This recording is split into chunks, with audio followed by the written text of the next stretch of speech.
En este caso vamos a hablar sobre educación inclusiva, pero la educación inclusiva más allá de la inclusión. Gracias, Mariana, por la invitación.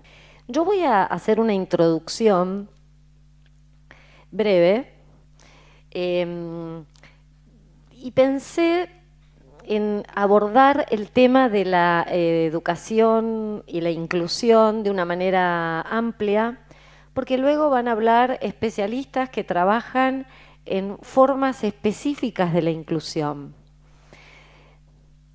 La verdad es que la educación es una acción humana de inclusión, no diría siempre, ¿no? ¿Estamos de acuerdo en eso? ¿Sí? En cierta medida, educar es incluir. ¿Inclusión en qué sentido? Inclusión de las nuevas generaciones en esa corriente de la vida en la que los viejos, los que ya estamos, tendemos la mano, ¿sí?, para que se sumen, para que se incluyan, para que formen parte. ¿De qué? O sea, incluir en qué. Bueno, incluir en una cultura, en un sistema de valores, en una lengua, en unas tradiciones, en unas prácticas, en una economía, en el mundo. Incluirlos en un mundo cultural y simbólico. Y lo hacemos a través de la transmisión. Quienes han sido mis alumnos saben que yo tengo una obsesión en ese sentido, en que nuestro trabajo en la educación, como educadores, pero también como padres, es trabajar en los procesos de transmisión. Cuanto más auténtica, compleja, amorosa sea la transmisión, más compleja, amorosa va a ser la inclusión. Hasta acá estaríamos todos de acuerdo, ¿verdad? Es decir, la educación es un trabajo de inclusión en una cultura, y se hace a través de la transmisión de esos contenidos, esos valores, esas prácticas que permiten que los recién llegados habiten lo más plenamente posible el mundo, que nosotros, los que ya estamos, les entregamos cariñosamente. Sin embargo, entonces ahora ponemos el pero, la cuña para pensar, ¿no? Porque esta hasta ahora fue una descripción. Sin embargo, nosotros sabemos que podemos educar transmitiendo, legitimando e incluso naturalizando formas de la exclusión. Aunque parezca una paradoja, uno puede incluir, por ejemplo, en prácticas que son excluyentes, en culturas que son excluyentes. Y ahí es donde se da la tensión, porque uno puede, y lo muestran, qué sé yo, por ejemplo, los resultados de las evaluaciones Aprender o PISA. Aunque los chicos vayan a la escuela, podemos incluirlos en la escolaridad, pero excluirlos del aprendizaje. De hecho, quienes son más vulnerables aprenden menos, estando adentro de la escuela. O sea que hay un mecanismo que es lo que vuelve a todo esto complejo. Hay un mecanismo dentro de la inclusión escolar que puede portar la exclusión, la desigualdad. Y eso, que no es un mecanismo simple, es lo que ha dado lugar a todo un desarrollo que hoy llamamos educación inclusiva, porque no basta con estar adentro para estar incluido, ¿sí?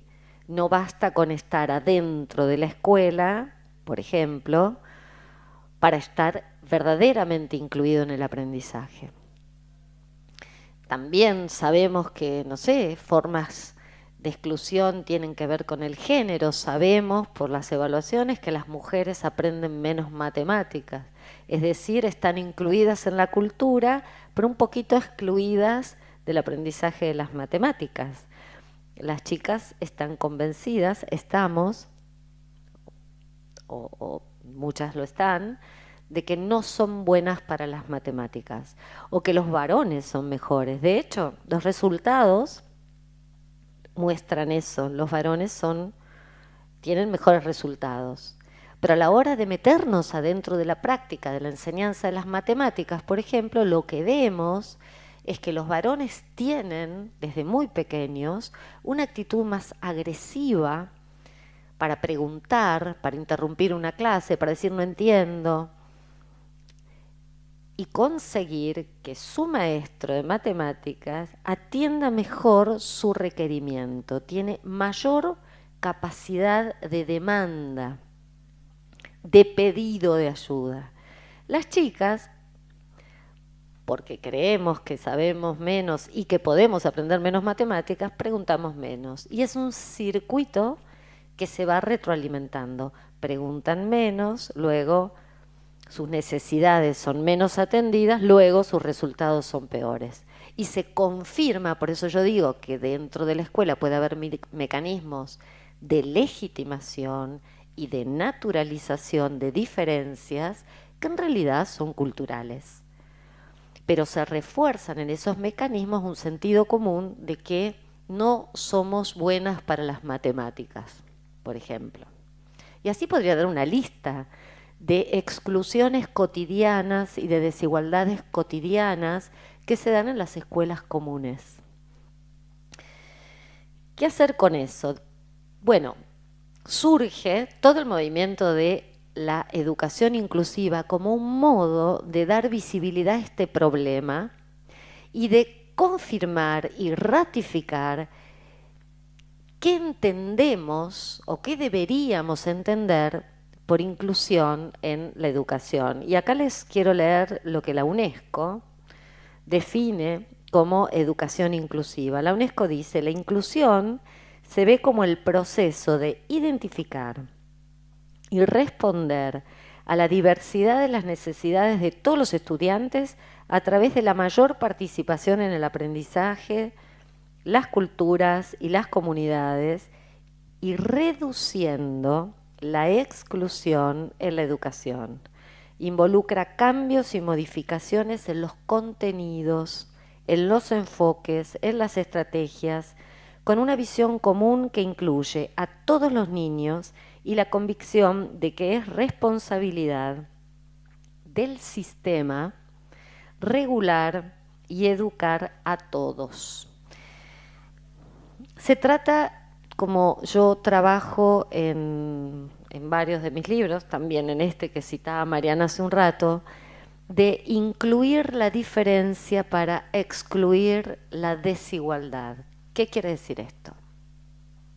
Que para efectivamente generar una educación inclusiva no puedo tener una educación homogénea. ¿Sí? Lo sabemos, mas no siempre lo practicamos. Porque eso requiere un sistema mucho más sofisticado, un sistema que sea capaz de dar respuestas divergentes que atiendan a diferentes necesidades. Tenemos una tradición también de que la educación común, la educación gratuita, obligatoria y común, es común, o sea, homogénea, o sea, igual para todos. Muchos maestros todavía creen que para ser justos deben evaluar a todos igual, enseñar a todos igual, corregir a todos igual. La igualdad es para muchísimos docentes todavía su medida de la justicia. Y la explicación muchas veces de por qué haces esto, por qué les preguntás a todos lo mismo, los tomás a todos la misma prueba, hagan la prueba. Y te dicen, porque si hiciera otra cosa, sería terriblemente injusto. Entonces, es tan fuerte la asociación entre justicia y homogeneidad que yo creo que es el primer obstáculo que tenemos que remover de la visión que tienen los propios docentes acerca de su trabajo. Es como lo mismo que si un médico recetara una única pastilla, ¿no?, para todos los pacientes. Debe haber médicos que hacen eso, probablemente, quienes atienden de manera mecánica, ¿no? Pero yo no creo que lo digan. Yo no creo que alguien diga, yo para ser justo con mis pacientes a todos le doy la misma medicación. Capaz lo hace, pero del dicho, digamos, decirlo implica que uno no tiene la menor pregunta, la menor duda sobre que aquello que está haciendo está bien. Entonces, ahí yo creo que hay un primer obstáculo, que es de tipo, diría yo, ideológico. Es del tipo de gran enfoque, de cómo entiendo yo la justicia educativa.